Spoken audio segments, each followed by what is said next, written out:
Hello friends, welcome to our YouTube channel UX Rais. ये हमारी web development series की चौथी वीडियो है। अगर आपने वीडियोस नहीं देखी तो आप इसी प्लेलिस्ट को फॉलो कर सकते हैं। यहाँ यहाँ पे आपको वो सारी वीडियोस आपको मिल जाएंगी जो हमने अपलोड की है, और आगे भी जो भी वीडियो हम अपलोड करेंगे वो इसी प्लेलिस्ट पे आप देख सकते हैं।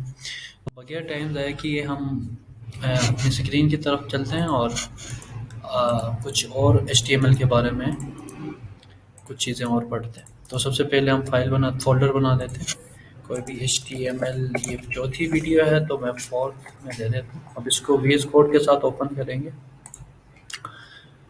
और ये हमारा VS कोड ओपन हो गया है, और मैं थोड़ा सा इसको जूम कर देता हूँ। ओके, तो अब यहाँ पे हम फाइल बनाएंगे। इंडेक्स कोई भी आप नाम दे सकते हैं, TM या HTML आप देंगे, और इसको थोड़ा सा जूम करते हैं। उसके बाद आपको बॉयलर प्लेट या इमिट एब्रिवेशन का यूज़ करना होगा, जो कि शिफ्ट और 1 से आपको मिल जाते हैं। ये देखिए, ये आप क्लिक करें, ये कोड आपके पास वो जनरेट हो जाता है। आपको खुद से लिखने की ज़रूरत नहीं होती। तो कुछ एलिमेंट्स के बारे में हमने पढ़ा था, जैसे H1 के बारे में, या हेडिंग एलिमेंट कितने होते हैं, साइज़ के मुताबिक कितने होते हैं, कितने HTML में हेडिंग्स हम यूज़ कर सकते हैं, H1 H2 H3 H4 H5 और H6। और इसके बाद हमने पैराग्राफ एलिमेंट के बारे में पढ़ा था, और पैराग्राफ के बाद ब्रेक जो एलिमेंट होता है, जो सेल्फ क्लोजिंग जिसे कहते हैं या एम्प्टी एलिमेंट कहते हैं, वो हमने पढ़ा था। तो आज थोड़ा और चीज़ हम पढ़ेंगे। जैसे अब देखें, ये हमारे पास इमेज टैग है। इमेज टैग हमने बना दिया, ये हमारा इमेज टैग, और इमेज टैग जो है वो भी सेल्फ क्लोजिंग ही होगा। अब इमेज टैग जो ही यही हम लिखेंगे, उसको सेव करते हैं, और वो लाइव सर्वर से इसको ओपन कर देता हूँ और चेक करते हैं कि क्या होता है इसमें। तो ये देखिए, यहाँ पे कुछ भी यहाँ पे नहीं आ रहा, कुछ भी शो नहीं हो रहा। अब इमेज हमने दिया है तो जाहिर सी बात है इसका पाथ, इसका URL या इसका लिंक भी तो हमने देना होगा। तो अब वो हम कंटेंट में तो नहीं दे सकते, इमेज का कंटेंट तो नहीं होता। तो इसके लिए हम एट्रीब्यूट्स का यूज़ करते हैं। अब एट्रीब्यूट्स क्या होते हैं? एट्रीब्यूट्स यानी जिस भी एलिमेंट के साथ हम एट्रीब्यूट यूज़ करते हैं या लगाते हैं, वो इसी एलिमेंट के बारे में एडिशनल इन्फो हमें दे देता है। ठीक है, अब इमेज हमने दिया और इसके बाद हमें एट्रीब्यूट का यूज़ करना होगा। अब एट्रीब्यूट हम हमेशा ओपनिंग टैग के अंदर देते हैं, क्लोजिंग टैग में नहीं आएगा ना, ओपनिंग टैग के अंदर आएगा। और एट्रीब्यूट जो होते हैं वो की और वैल्यू के फॉर्म में होते हैं। जिस तरीके से अब हमने इमेज का लिंक भी देना है साथ साथ, तो इमेज हमने लिखा, फिर इसके बाद सोर्स हमने देना होता है SRC, जो कि सोर्स होता है। इसको मैं क्लिक करता हूँ, VS कोड खुद ही जनरेट करता है। ये देखें, इज इक्वल टू, देन यहाँ पे आप सिंगल कोट्स का भी यूज़ कर सकते हैं, डबल कोट्स का भी यूज़ कर सकते हैं। तो यहाँ से ये हमारा हो गया, इसी को हम कहते हैं एट्रीब्यूट। अब एट्रीब्यूट का काम क्या होता है? इसी एलिमेंट के साथ जिसके साथ हमने एट्रीब्यूट यूज़ किया है, इसके बारे में इंफॉर्मेशन देना, एडिशनल इन्फो हमें देना। तो एट्रीब्यूट हम ऐसे लिखते हैं। अब सोर्स में हम क्या लिखेंगे? सोर्स में आप कुछ भी दे सकते हैं, इमेज का लिंक। अब मैं बाहर से गूगल से किसी इमेज का लिंक मैं दे देता हूँ, जैसे मैं फ्री पिक एक इमेज यहाँ से आप ले सकते हैं। बहुत सारे इमेजेस यहाँ पे पड़े होते हैं, फ्री भी होते हैं, पेड भी होते हैं, कोई भी। HTML मैं लिख देता हूँ कुछ भी। ठीक है, ये देखें, ये इमेजेस आ गए। अब मैं यहाँ से कोई भी इमेज पे क्लिक करता हूँ, ये आ गया हमारे पास। राइट क्लिक यहाँ पे करेंगे और यहाँ पे आपको आएगा कॉपी इमेज एड्रेस। तो यहाँ पे कॉपी इमेज एड्रेस करें और यहाँ जाएं। तो वो पाथ हमने वहाँ से कॉपी किया, और अब यहाँ जाते हैं और यहाँ जाके इसको पेस्ट करते हैं। तो ये हो गया पेस्ट। अब हम इसको सेव करते हैं Ctrl+S से और चेक करते हैं। ये देखिए, ये आ गया हमारे पास इमेज। इस तरीके से आप इमेज HTML के ज़रिए इस तरीके से आप लगा सकते हैं। सोर्स के अंदर आपने इस इमेज का आपने सोर्स देना है।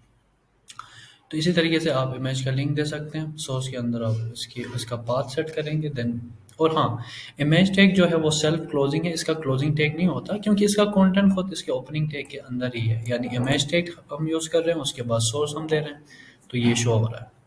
तो इसको हम इस ये भी क्या हो गया, ये भी सेल्फ क्लोजिंग या एम्प्टी एलिमेंट में आता है, यानी इनका क्लोजिंग टैग नहीं होता। तो इस तरीके से हम इमेज को सेट कर सकते हैं और इसी तरीके से हम इमेज एचटीएमएल के जरिए करते हैं। तो इसके बाद हम आगे बढ़ते हैं, एक और एलिमेंट के बारे में पढ़ते हैं। अब लिंक्स, इस तरीके से आपने बहुत सारे लिंक्स देखे होंगे किसी भी वेबसाइट पे। मैं इसी वेबसाइट में दिखा देता हूँ, मेरे पास एक्सटेंशन है, डिसेबल ऑल स्टाइल कर देता हूँ सिर्फ HTML। ये देखें, ये सारे जो ब्लू कलर में हमें नज़र आ रहे हैं, ये सारे हमारे पास क्या हैं, लिंक्स हैं। ये इमेजेस हैं, ये देखें, इमेजेस ही यूज़ होती हैं ज़्यादातर, ठीक है। और लिंक्स हमारे पास यूज़ होते हैं। ये आ गया हमारे पास ये सारे लिंक्स, ये देखें। तो मैं इसको डिसेबल कर देता हूँ। तो ये देखें, अगर CSS हम इस पर इम्प्लीमेंट करें तो फिर वो इस तरीके से नजर आती है। तो अब दूसरे टैग के बारे में पढ़ते हैं। दूसरा टैग हमारे पास है एंकर टैग होता है, जिसके जरिए हम लिंक्स बनाते हैं। अब लिंक्स कैसे बनाते हैं, इसके लिए हम ए टैग का यूज़ करते हैं। अब देखें, यहाँ पे मैं ए टैग लगाता हूँ और इसके अंदर मैं कुछ भी, जैसे गूगल का मैं लिंक दे देता हूँ, गूगल मैंने लिखा सेव। तो अब ये लिंक नहीं बना, ये बिल्कुल एज अ टेक्स्ट, खाली टेक्स्ट ही आ रहा है। जिस तरीके से हम पैरा में या एज इट इज कोई भी हम टेक्स्ट लिखते हैं, बिल्कुल ऐसे ही आ रहा है, ठीक है। अब इसमें भी हमने कुछ चीज़ें बतानी होंगी एट्रीब्यूट के ज़रिए, जो कि हमने पढ़ा था वीडियो के स्टार्ट में। अब मज़ीद इसको एडिशनल इन्फो हमने देनी होगी, तो वो इन्फो हम HTML में एट्रीब्यूट्स के ज़रिए देते हैं। और कोई तरीका या कोई लॉजिक या इसमें नहीं, फंक्शन नहीं है। सिर्फ और सिर्फ हम एट्रीब्यूट्स में ही इस एलिमेंट के बारे में मज़ीद इन्फो दे देते हैं या एडिशनल इन्फो हम देते हैं। तो यहाँ पे जिस तरीके से इमेज में सोर्स का यूज़ कर देते हैं, यहाँ पे हमारे पास यूज़ होता है HREF, यानी हाइपर रेफरेंस जिसे कहते हैं। और यहाँ पे हम वो लिंक दे देते हैं जो कि गूगल का जो भी लिंक होता है। मैं किसी भी चीज़ का मैं लिंक दे देता हूँ, यहाँ से मैं इसी को ही, या मैं ऐसा करता हूँ, गूगल सर्च करता हूँ कि गूगल में आ गया, मैं गूगल सर्च करता हूँ, तो ये हमारे पास गूगल का लिंक है। कॉपी इसको करते हैं और कॉपी करने के बाद इसको यहाँ पे हम पेस्ट करते हैं। ये देखिए, अब यहाँ पे जाते हैं और ये हमारा डॉक्यूमेंट, और यहाँ पे अब चेक करते हैं, Ctrl+S से सेव। अब देखें, ये हमारे पास, मैं इसको थोड़ा सा जूम करके दिखा देता हूँ आप लोगों को। ये देखिए, ये हमारे पास क्या हुआ, एक लिंक बन गया, ठीक है। अब यहाँ पे मैं क्लिक करूँगा, वो डायरेक्ट गूगल पे जाएगा। क्लिक मैंने किया, अब देखें ये आ गया गूगल पे, ठीक है। तो इस तरीके से हम हमारे लिंक बनते हैं, ठीक है। इस तरीके से हम लिंक बना सकते हैं। इसी तरीके से अपनी मर्जी से और भी आप लिंक बना सकते हैं। HREF आपने किया और इसके बाद is equal to then close, और कोई भी जैसे ट्विटर, फेसबुक या कोई भी चीज़ जिसका आप लिंक बनाना चाहें, यहाँ पे आपने वो पाथ कॉपी करना होगा वहाँ से और यहाँ पे आपने पेस्ट करना होगा। तो इस तरीके से हम लिंक्स बनाते हैं। तो लिंक में भी यही चीज़ है कि यहाँ पे वो आपने एट्रीब्यूट्स का यूज़ करना होगा, मज़ीद इन्फो आपने देनी होगी, इसके बगैर ये लिंक नहीं बनेगा। हाँ, एंकर टैग लिंक के लिए यूज़ होता है, लेकिन अब एंकर टैग का सिर्फ यूज़ करेंगे और एट्रीब्यूट्स यूज़ ना करें, देन वो लिंक नहीं बनेगा, क्योंकि इसको वो इंफॉर्मेशन इसको नहीं मिल रही। तो इस वजह से वो लिंक नहीं बन रहा, वो एज अ टेक्स्ट वो ले रहा है, ठीक है। इसीलिए आपको ये एडिशनल इन्फो भी आपको देनी पड़ेगी। तो ये हमारे पास एट्रीब्यूट था और दो एट्रीब्यूट्स हमने पढ़े, एक था सोर्स जो कि इमेज के साथ यूज़ होता है, और दूसरा जो है वो हाइपर रेफरेंस था। अब इसके अंदर एक चीज़ यहाँ पे मैं दिखा देता हूँ आपको। ये देखें, मैं इस पर क्लिक करता हूँ और ये इसी पेज में ही लोड हो रहा है, यानी इसी पेज से ही वो दूसरे पेज पे जा रहा है। तो अगर हम नहीं चाहते कि ऐसा हो, और यहाँ पे मैं चाहता हूँ कि ये एक अलग टैब में खुले, एक अलग पेज इसका खुले, तो इसके लिए एक और एट्रीब्यूट यहाँ पे हम यूज़ करते हैं, का है टारगेट, और ये सेल्फ बाय डिफ़ॉल्ट ये सेल्फ होता है। तो ब्लैंक आप लगाएंगे, अंडरस्कोर आप ब्लैंक लगाएंगे। आप ब्लैंक का एक ही लाइन पे इसको ले आता हूँ,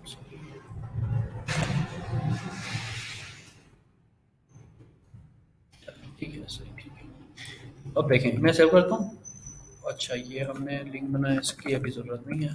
तो ये देखिए अब गूगल में हम जाते हैं और यहाँ जाता हूँ और यहाँ जाके मैं इसको थोड़ा सा जूम करता हूँ और ये देखिए अभी मैं मैं क्लिक किया और ये देखिए ये एक अलग टैब में ओपन हो गया, ये अलग था। तो ये जो टारगेट जो ब्लैंक होता है वो क्या करता है, एक अलग टैब में इसी को ओपन कर देता है। तो कुछ एट्रीब्यूट्स हम आगे पढ़ेंगे और भी चीज़ें हैं।